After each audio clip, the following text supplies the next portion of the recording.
I'm in Rosewood. That road up there is the Rosewood Warrelview Road, and just up a little bit further it becomes the Ipswich Rosewood Road. That house that's just behind me, just near there, or maybe even on that spot, was the site of the very first European building in the Rosewood area. It was known as the Rising Sun Hotel, long gone now, and this road became known as the Old Toowoomba Road. This was the road from Ipswich to the Darling Downs. So in this video, I'm going to explore the history of Rosewood, and in particular, find the final resting place of James Bond.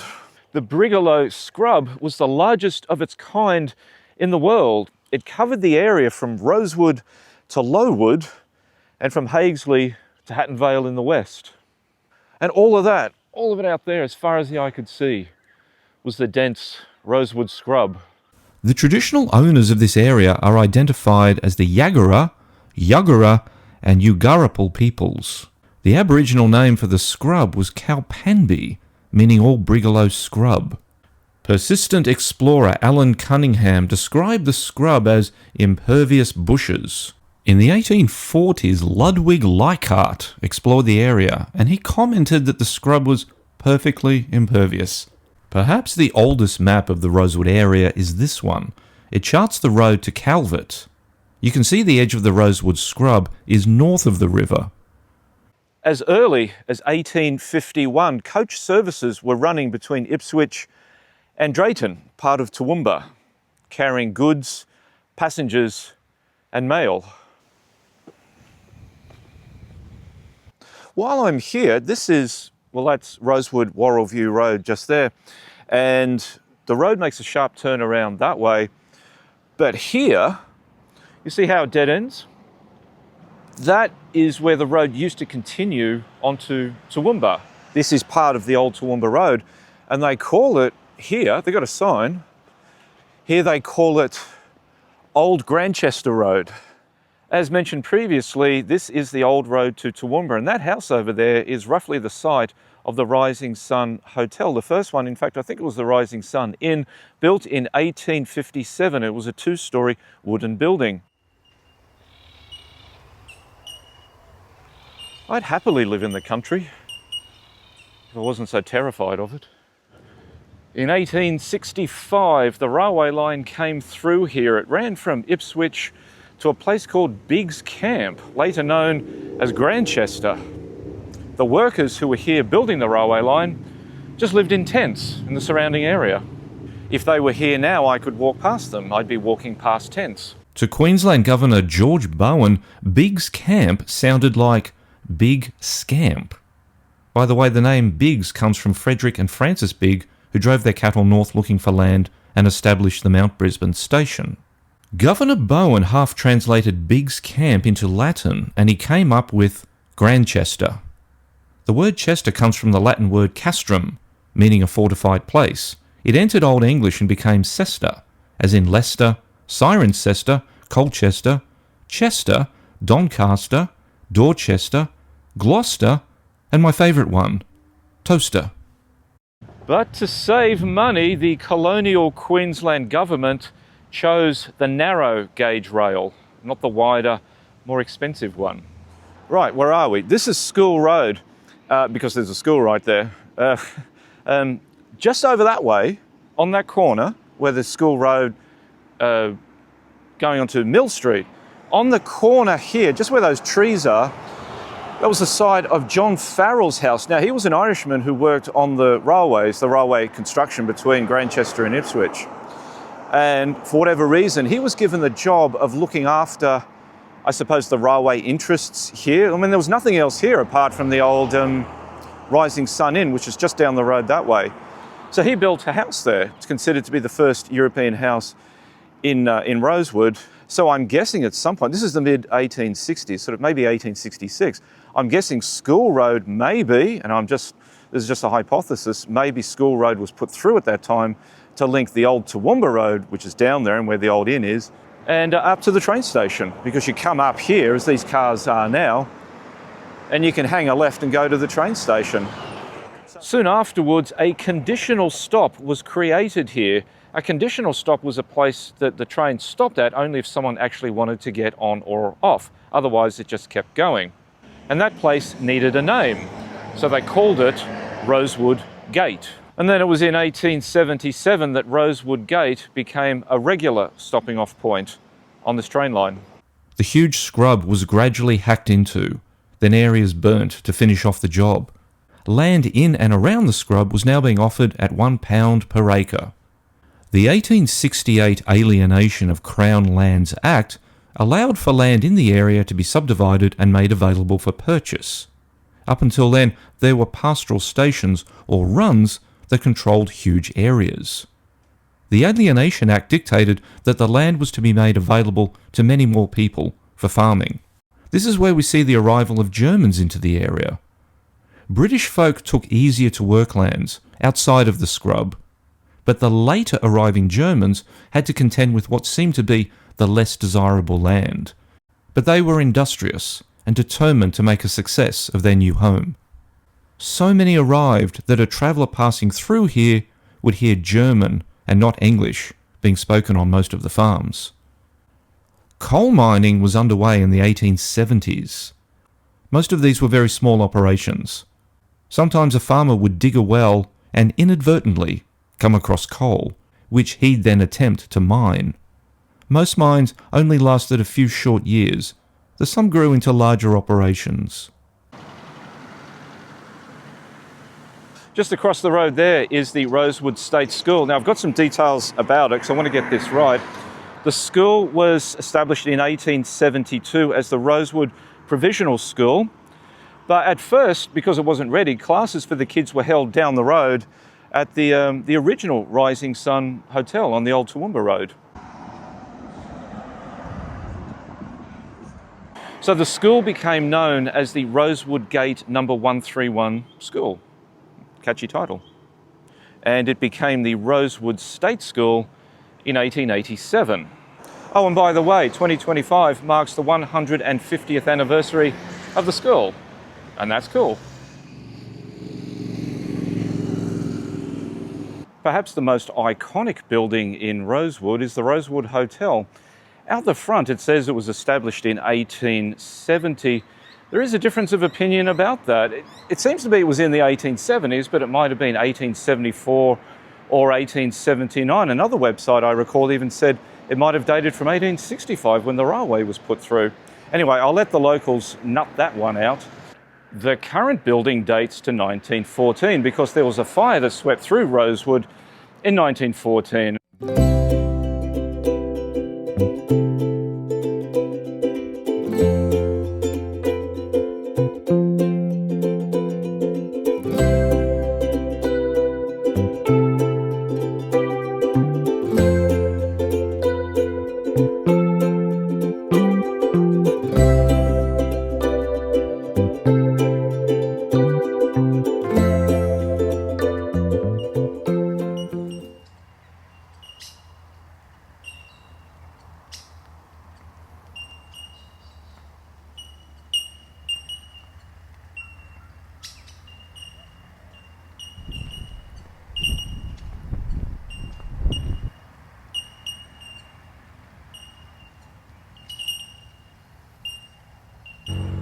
I've taken a detour outside of Rosewood to the Tallygullah Cemetery. I think that's how you pronounce it. Cemetery. The reason why I've come here is because this is the final resting place of one Sidney Cotton, supposedly the inspiration for Ian Fleming's James Bond. Just got to find where his final resting place is.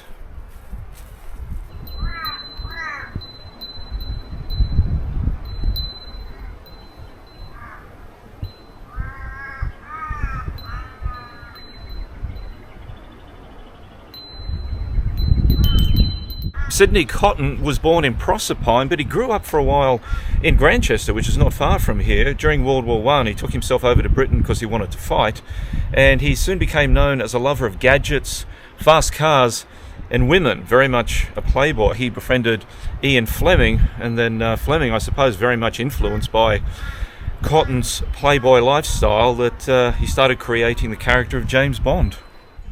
Just found it. Here we are. F. Sydney Cotton, OBE, 1894 to 1969.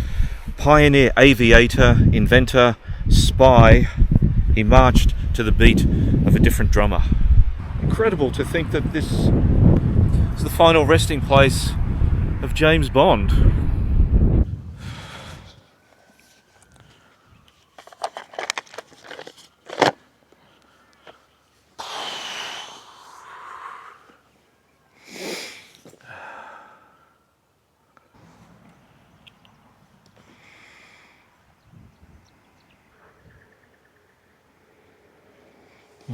Okay.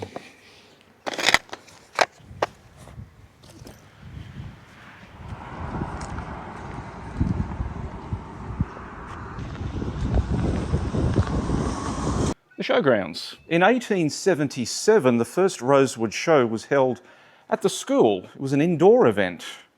In the second year, someone had the bright idea to hold it outside. And they're beautiful, they're great. Big shed here. This is the Rosewood Cultural Centre. And there's something or other over there. And behind me, there's a big field out there, and there's people learning how to ride horses. Terrific, very clean, very sharp, lovely place.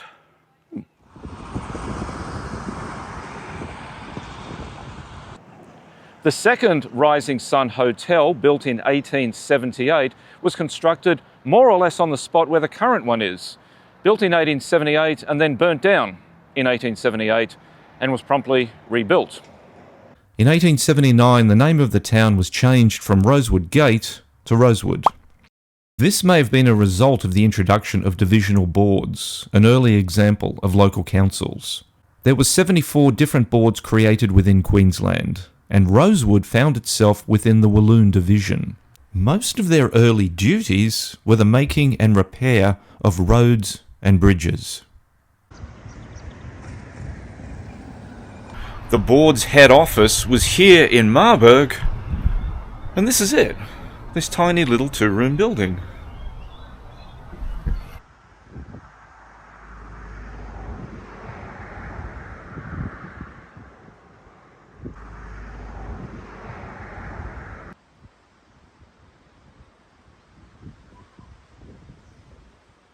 This spot up here is known as Evans Hill, and just ahead of me is the Talligala Cemetery. Somewhere around about here, or maybe just a little bit further down the road, there was an Aboriginal camp that continued in use up until the 1890s. The Aboriginal presence in this area, certainly in a more traditional way of life, carried on here far longer than in many other rural areas of southeast Queensland.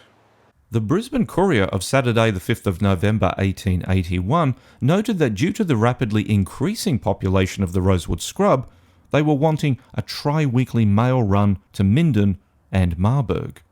In the article, the reporter also described an Aboriginal corroboree that took place on the 24th of the previous month, to the amusement of the townsfolk. The reporter also notes the presence of some half-caste children, one of whom in particular was very fair-skinned, and he hoped that the government would step in and remove these children for their betterment. In an unrelated topic, he then mentioned how the Marsupials Destruction Act of 1881 was soon to be in operation. Now, of course, Rosewood doesn't just have the Rosewood Hotel, it has other hotels, including the one that used to exist here, known as the Commercial Hotel. It was built in 1884 and rebuilt in 1911. More on this one shortly. It was in 1885 that the very first St. Bridget's Church, Catholic Church, was opened here. The one in the background that's all boarded up is the second one. St. Bridget was supposedly a 5th century Irish abbess. The Rising Sun Hotel, which used to stand just behind me there, first European building in the Rosewood area, in 1888, it burnt down. I couldn't find any photos or sketches or paintings of it. Since filming this segment, I've been given this map, and it's pretty incredible. You can see here at the top of the map, which by the way is orientated south-north, you can see the Rising Sun Hotel. It doesn't show what it looks like, but it does give its general shape. There was a stockyard and a garden near it. The road that it's on is the old Toowoomba Road. That means that the Rising Sun Inn would have been roughly about here. Just down here you can see the railway line, and here you can actually see the edge of the Rosewood scrub. You can also faintly see where the Rosewood train station was planned to be built. And just to its left is the level crossing. Years later, that level crossing would eventually extend further north into the scrub and become John Street.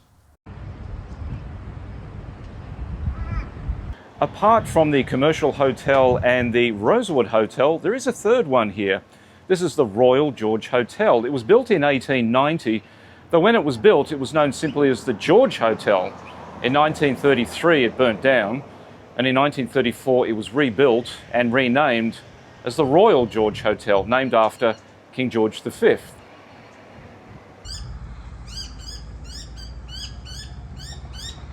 In 1892, a courthouse was built in the town, but it was kind of a bit small, and so in 1907 they got a larger one. This is it here today. It's PRD Realty. The police also used it as well. I think some cops lived in there. Anyway, inside there is the old judge's bench, like where he sits behind and bangs his gavel.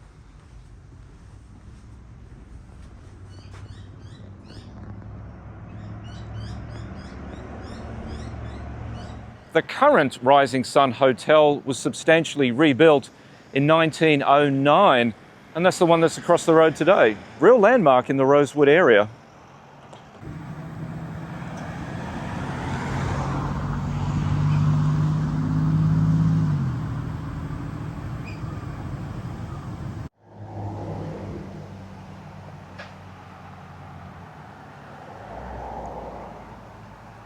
In 1910, the second St Bridget's Catholic Church opened. When it was opened by Archbishop Duig, it was the largest wooden Catholic church in Australia. But as you can see, all the windows are boarded up. The building has been shifting and tilting a little bit, and finally the whole thing was closed up ahead of renovations.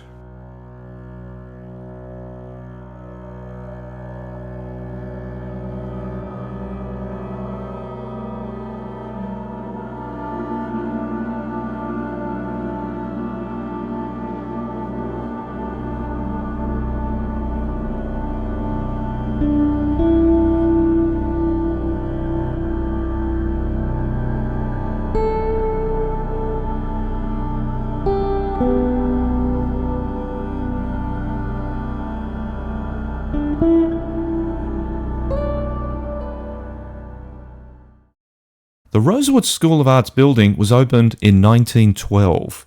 Inside was a library, a reading room, and a games room. In 1930, the secretary of the School of Arts was Gordon Chalk, who went on to become the Premier and Treasurer of Queensland. The School of Arts closed in 1958.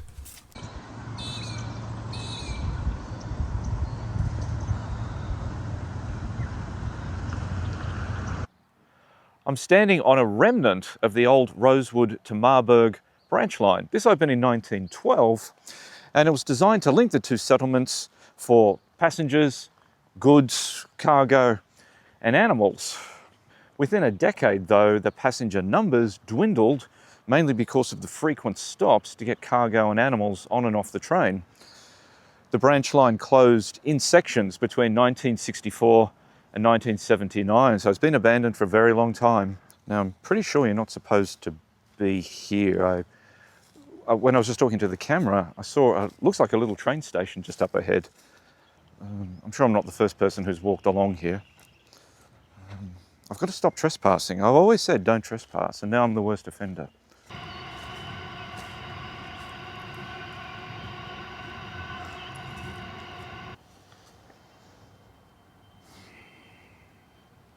Not too far from here is the Rosewood Railway Museum. Go and check it out, see what they've got. I know they're not open.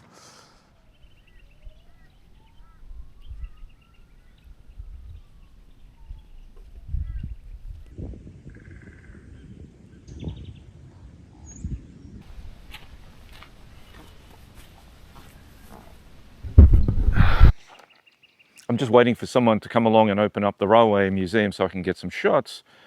And I'm enjoying just waiting because it's so quiet and the air is cool, the sun is warm and the skies are clear. What a beautiful day to be exploring southeast Queensland.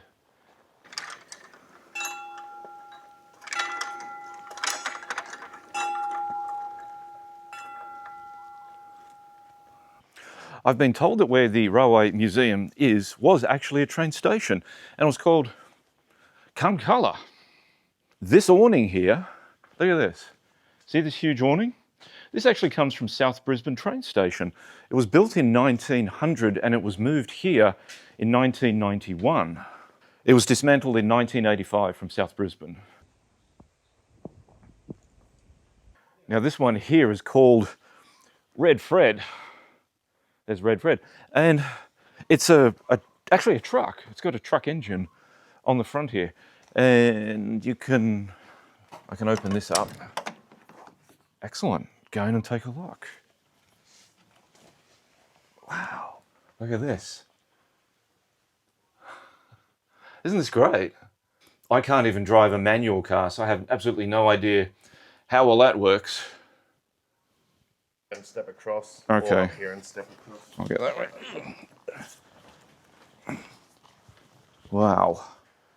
Very cool. Actually, if you could just pass me the camera, that'd be great. Thanks, Dave. All right, so a little flashlight. Oh, wow. Wow. I've never actually been in a steam train engine before.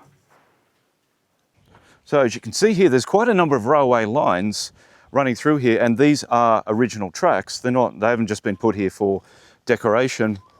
This one here that I'm standing on, this is the track to Rosewood that way and Marburg that way.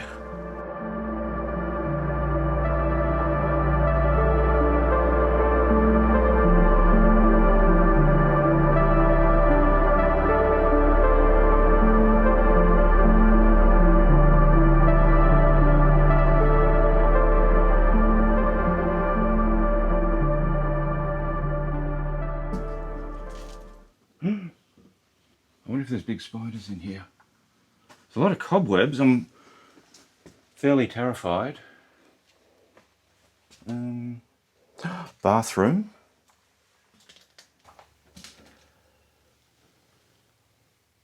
The museum has been closed for about 8 years, and it's a real shame because this is an incredible collection of railway infrastructure. The chaps here are doing their utmost to repair things and get them going, and hopefully one day get this museum open again. And it definitely should be. This is a real asset, not just to the Rosewood Marburg area, but to southeast Queensland. In 1914, 9 buildings in the town were destroyed by fire, including the Rosewood Hotel. While the actual cause of the blaze was never officially determined, it was believed that fireworks set off behind the Rosewood Hotel may have been the culprit.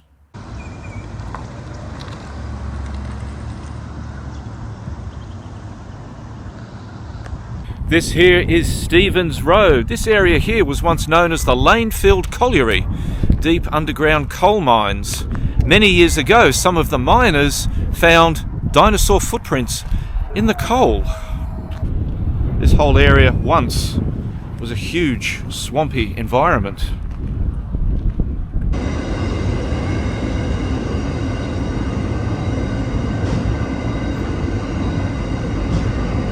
In 1918, the Rosewood train station was rebuilt, and you may think that this is a wooden building, but it isn't. Ouch. It's concrete, made to look like wood. In 1926, Jack Walters converted an old store into the Rosewood Majestic Picture Theatre, and it was an open-air theatre. It was built here on the site of what is now George's Garage. In this photo, you can see adverts for 2 films. The silent film, The Shamrock Handicap, directed by the legendary John Ford, but I'm not sure what the other one is. It says Argus, but I couldn't find any reference to it. The theatre was torn down, moved across the road, and then rebuilt as an indoor theatre, and that opened in 1939. And the building is still there today, though it's not a theatre.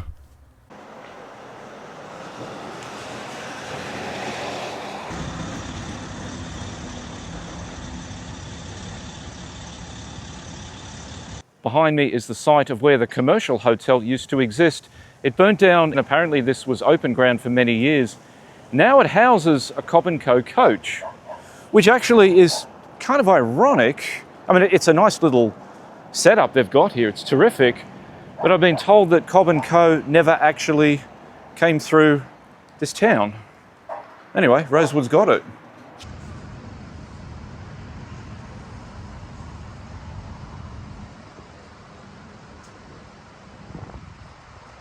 Now on the side of the coach it says licensed to carry 14 passengers. Can you imagine 14 people crammed into that? Wow. Plus luggage and all the dust and the dirt that's blown around and the bumpy old dirt tracks. Gosh.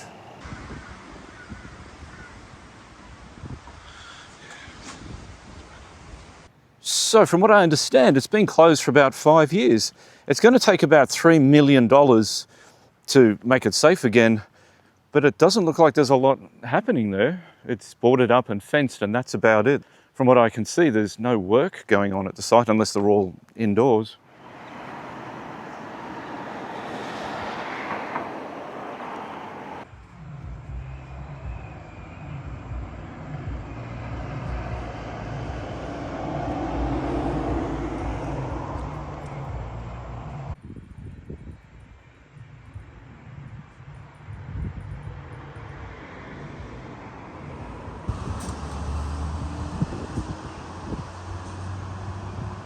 Right, just walked up John Street. Now I'm on Walloon Road, but not for long because there's a left turn coming up and it's the Arnold Reich Way, Reich Way. I don't know how he pronounces his surname.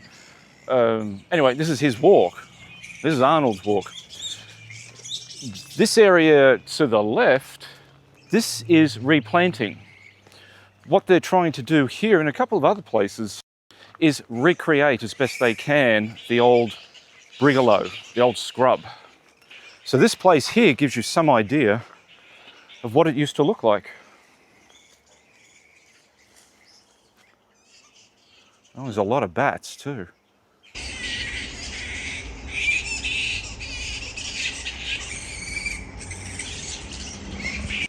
Well, there's a new fear unlocked. It's bugging me. I want to know how that guy pronounces his last name. I'll call someone who'll know. Oh, hi, how are you? All right, quick question. I'm on that walk where they're replanting all of the scrub stuff on our what's his name? Arnold's? Arnold Reek. It's Reek, is it? Yeah, Reek. Okay, that's great. I'm on camera right now and I wasn't sure how to pronounce it. So everyone at home, Arnold Reek. Thanks very much. Well, there we are, the history of Rosewood. All that aside though, all the history aside, what I want to say is Rosewood is just a really amazing place to come down and visit. If you live in Brisbane or Logan or the Gold Coast, Redland, and you haven't been here, definitely take the drive. It's not that far. And I mean, I'm in Logan home. It takes about an hour or so to get here, maybe a bit more.